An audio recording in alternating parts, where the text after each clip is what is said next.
Hello, my name is Stephen Wright. I'm a career coach here at Career Mentor, and we help high-performing financial services professionals make their next smart career move. So I was recently on a call with somebody who had just finished a job interview online, and he was quite upset. And he was upset because the interviewer had adopted a fairly aggressive tone, in fact was just being plain rude.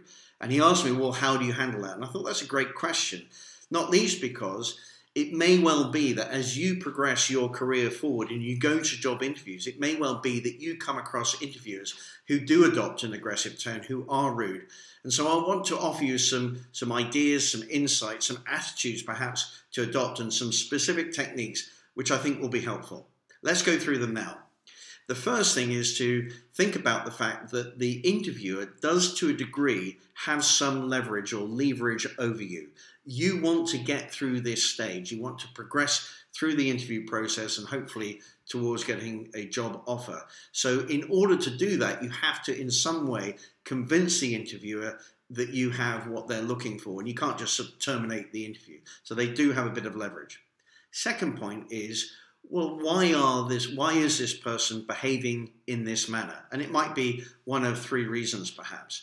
The first is that this is a person who is normally very nice, very professional, but they've just had a hard day, or they've just had a hard week, or perhaps a hard year, and for whatever reason, they are adopting this rude manner during the interview, which is not their normal self. It's just how they are on that one-off occasion.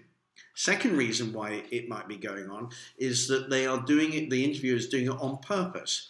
They are deliberately trying to rattle you and make this an awkward and difficult situation, really just to test you, to see how you deal with that situation. And of course, the third reason might be that this individual has permanently rude, and that this is the way they normally behave, and that they've learned that this behavior in some way meets their emotional needs, and that's the way they conduct themselves.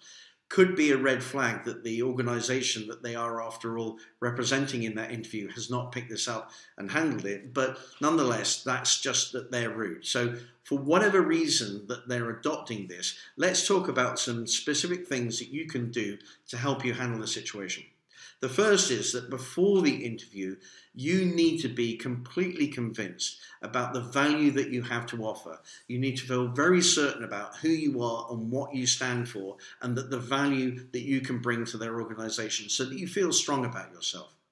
The second thing is to understand that all that's happening here is that this person, for whatever reason, is just running a behavior pattern.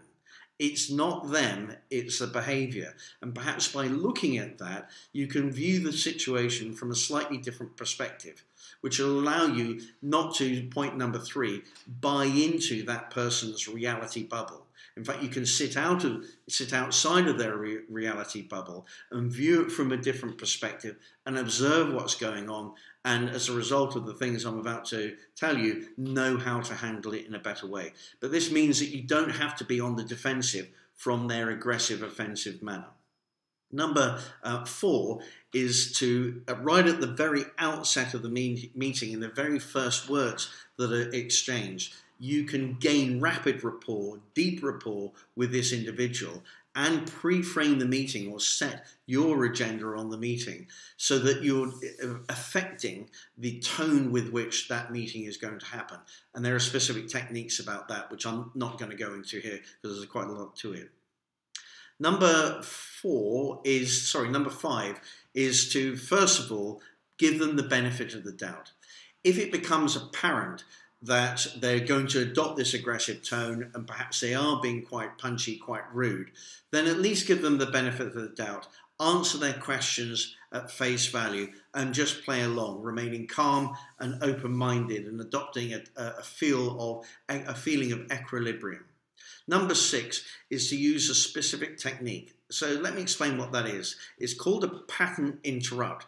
If you've ever been in an argument or a heated debate with somebody, or perhaps you've been on a bit of a rant, but something distracted you, perhaps somebody did something, or they asked you a slightly off-topic, weird question, or whatever it may be, and that distracts you away from your rant behavior, and then you find, well, what was I saying? You find it quite difficult to get back into it. You've lost that conversational momentum, and you've been bounced off your emotional track and find it quite difficult to get back into it. So it is possible to use a technique called a pattern interrupt to take them out of that particular tone or that particular line of questioning. Number 7 is to make sure that when you're answering any questions that the interviewer might have, you use a strong level of energy and conviction all the way through to the very end of your sentence, especially if the interviewer talks over you or it tries to interrupt you. Just keep going and keep going strong, and that will send out a pretty strong message to the interviewer. Related to that is that during the interview, you want to maintain strong body language, good eye contact, and good posture.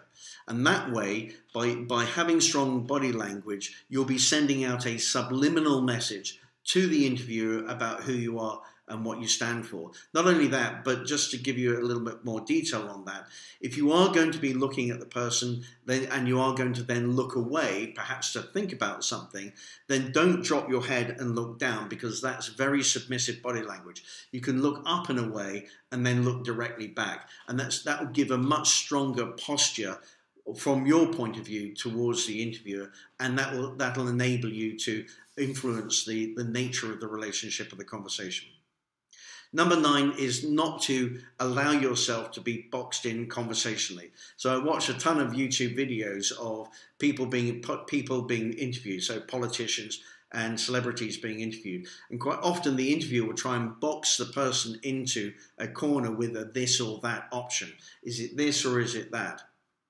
And the very skilled people that I saw in these interviews were able to not allow themselves to get boxed in by changing the perspective of the question. So an answer to is it this or that might be, well, both this and that, of course, do have their merits. But of course, it's quite contextual. It depends on the circumstances. And perhaps another way of looking at this whole thing would be this. And so you're able to maneuver out of that conversational boxing in.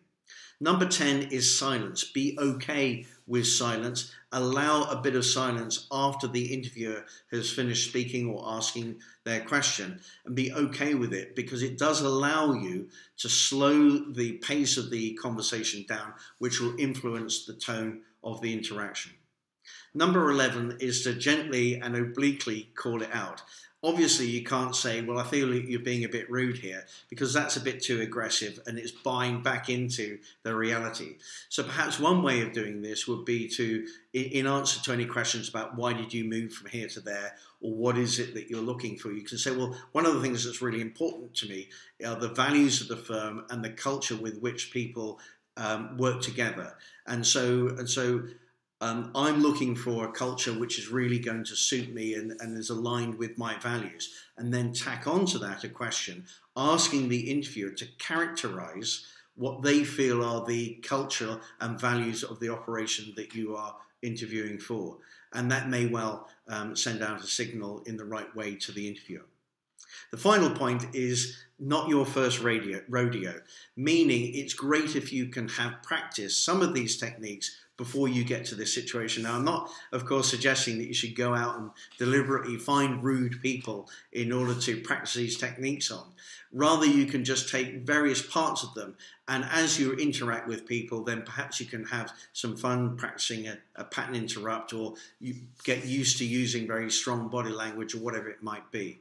And I suppose the example that I'd use here are comedians. If you've ever seen a stand-up comedian handling a heckler, then they don't get panicked, they don't get blown off course. The comedian handles it in a very straight manner with a great deal of equilibrium and general sense of calm and control over the situation. The only reason they're able to do that is because they've done it lots of times. They have been on stage at lots and lots of gigs. They've got used to it. It's okay. I know how to handle it. I'm going to remain calm, and in fact, I'm going to make it quite an enjoyable process, not only for me, but also for the rest of the audience. So make sure that you take opportunities to practice these little techniques, and then, God forbid that you do have an aggressive or rude interview. If you do get to that situation, then you'll be able to be fairly well practiced and able to handle the situation well, so that you get the result that you want, so that you progress through to the next stage of the interview. I hope you found that useful. I've written about this in a blog, which I'll be putting the link to in the comments below. If you feel that this might be useful for other people you know, then do please feel free to share. And of course, I may have missed some stuff out, or you may have your own ideas, so I'd welcome any comments that you might have. And thanks very much.